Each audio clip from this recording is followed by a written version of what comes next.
3, 2, 1. Suite du programme pédagogique de notre superstar Paul Gilbert, dont Valérie Pécresse devrait s'inspirer pour satisfaire toutes les hordes d'étudiants belliqueux qui manifestent dans la rue. Au programme ce mois-ci, les accords. All right, this is Paul Gilbert, bonjour, and I would like to tell you about some chord things today. Of course, we're all playing guitars, and there's 6 strings, so you can play 6 notes at the same time and get a great big chord. For any beginner, this is the way I recommend starting. You know, chords sound really good. They're relatively easy to play. When I was a beginner, that's the main thing I played. I played a lot of songs, you know, Beatles tunes or whatever that would have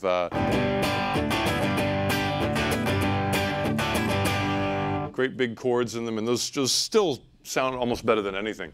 I want to show you some ideas that I got from trying to learn piano songs. Because I feel kind of a competition with piano players, because piano players have 2 hands, they can play like 2 melodies at the same time, they can play, you know, these big complicated chords, and I'm just a little guitar player, you know, trying to compete with them.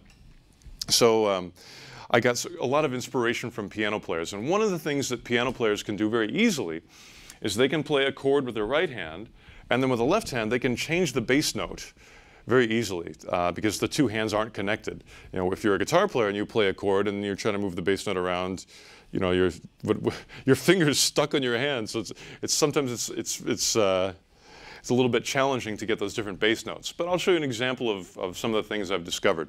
Let's take a D chord. Everybody knows the D chord. It's a very good sounding chord.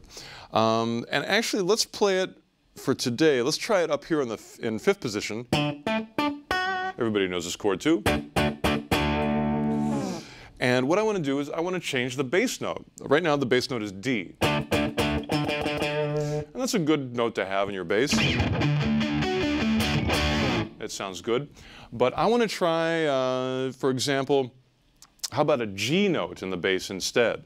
So I'm going to refinger this to use my second and pinky, which leaves my first finger free, to play this low G. That's sort of a more complex sounding chord.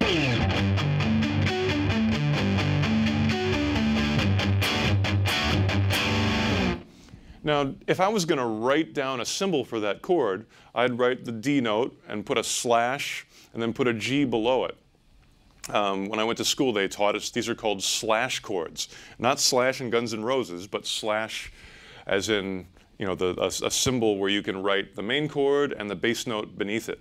So this would be D as the main chord and G as the bass note underneath.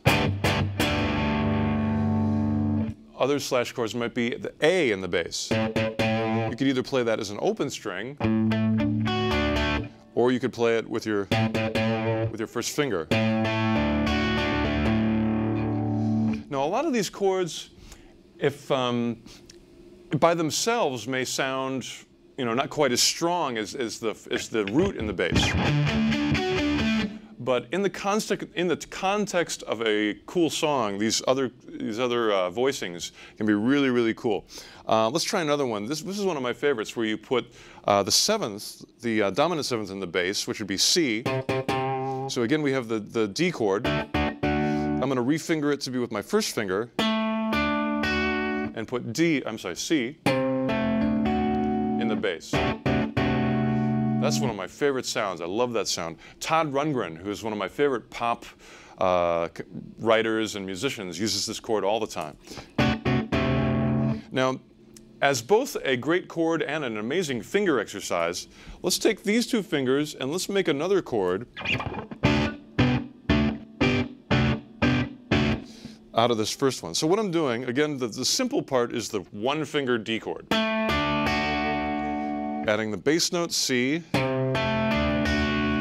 3rd finger is going to do the sus. And the pinky is going to do that A to B. I don't know what that is yet. I'm not smart enough. So it's basically changing it from a D over C two, that's a G chord. So this would be G over C. But they sound nice together. And it's a great finger exercise. It's not as easy as it looks. So, you know, try this, try that little move.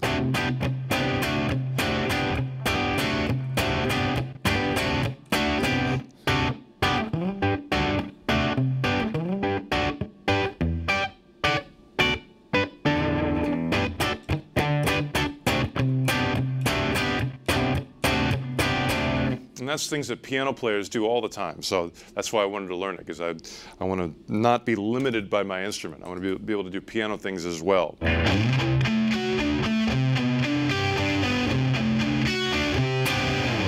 Now, believe it or not, this is something that I found in piano pop songs, but I also used it in heavy metal songs. I've got some Racer X stuff where I went like...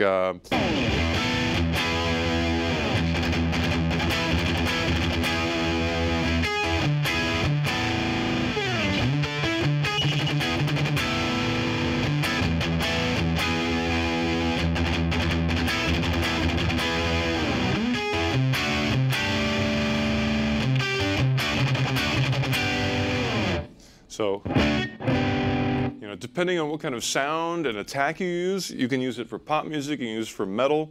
A great chord is a great chord.